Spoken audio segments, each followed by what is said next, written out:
Goes a little something like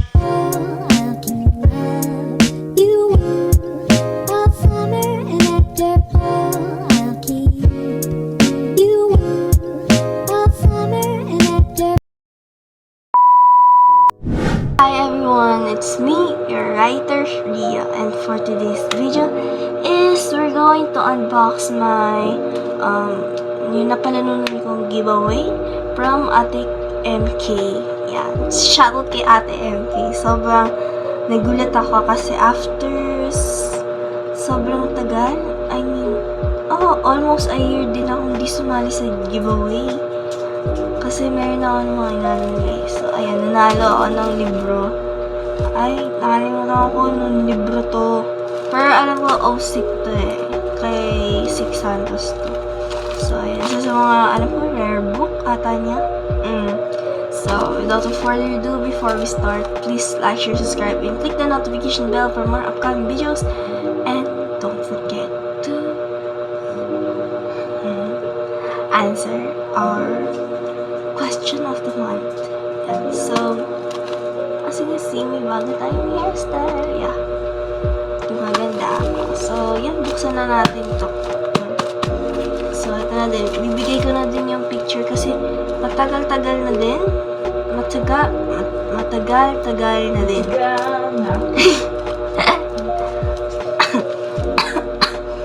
So, ayan. Buksan na natin. Matagal-tagal akong natenga. Kailan ba yung huli akong nung accident ko pang nabuksan yung writer's block na libro. Hindi ko talaga akalain na akin pala yung parcel na yun. Dapat pala kapag may dumanat, nilalagyan ko ng pangalan. Kaya patatandaan na kanito akin to ganyan.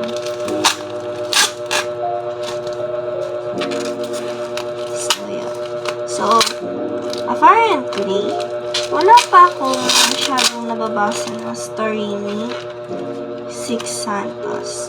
Especially nung nangyari yung issue sa kanya. Nagsimula. Pero, I still buy his book kasi parang isa siya sa mga legendary author na isa sa hindi natin may iwasan yun. So, yun. Nalalapit ang MIBF ulit for May 2024. So, yan. Kita-kits ulit sa atin sa mga makakapunta. Sa mga hindi naman, congrats, nakapunta ka. Ganun lang yan.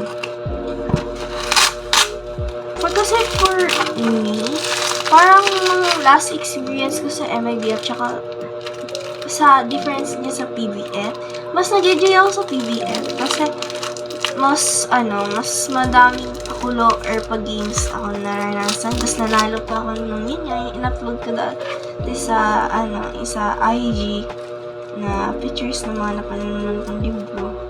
Sobrang saya. Tapos na-showcase ko pa yung showcase. Saan nakukuha na showcase? Ko yung talent ko. Tapos sayo sa harap ng maraming tao, humiman yung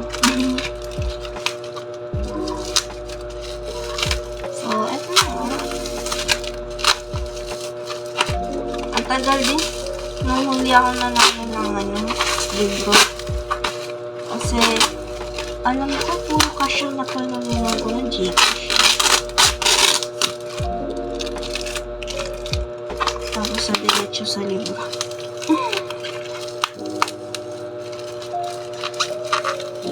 So, ang date ngayon is August 19. So, yung mga nasa Batangas po, mag-ingat-ingat po tayo. Lalo na't sumabog po ulit ang ating maliit na bulkan. Doon mo talaga masasabi ng small but terrible.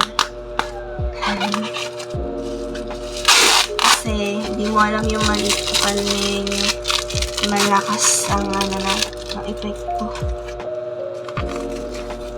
Ang satisfying ng Scotch tape. Ang sarap sa tenga.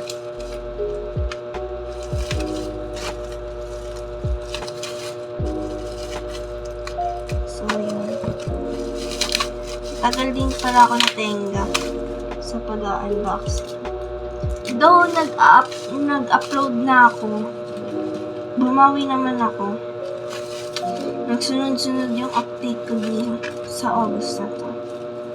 Siguro mag-ano lang ako, edit lang, tapos for the next month naman yung video na yan. Siguro gano'n na lang gagawin ko. Mag-a-advance na lang ng edit.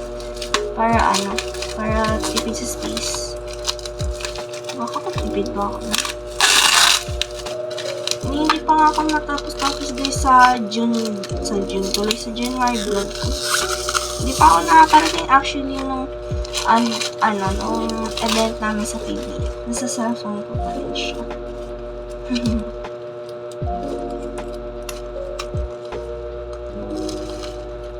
Okay naman, I'm so excited, you know. Sabi ko naman kasi buksan mo lang dito Ito. So, ito siya. Every Day, Every You by Six Santos. Tapos, Live official book. Ayan. Kasing liit siya na. Red Room Books. Ayan. May tags. If you can see, yan. Doon sa mga spines. The condition, maayos pa. No sign. Wala pa siyang sign. Hindi pa siya sign. Ayan. Ito yung likod. May kasi ayan yung bakat. Ayan yung dito. Ayan. Meron siya. So, yun. I like it. Dagdagan na naman yung mga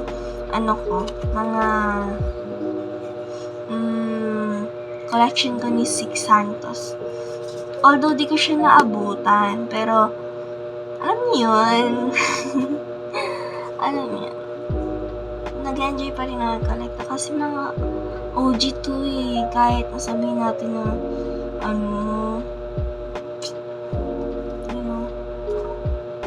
So yun, so question of the day natin is sa end ng video. So again, thank you Ate MK for this book. Sana manalo pa ako ulit sa mga giveaways. Yan. And thank you for watching this short unboxing video. Please don't forget to like, share, subscribe, and click the notification bell for more upcoming videos. And don't forget to answer the question of the month sa ating dulo ng video. Yan. Ganda guys. Ganda niya. Yan.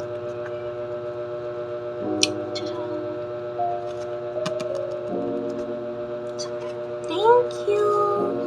Ayun lang yun talaga.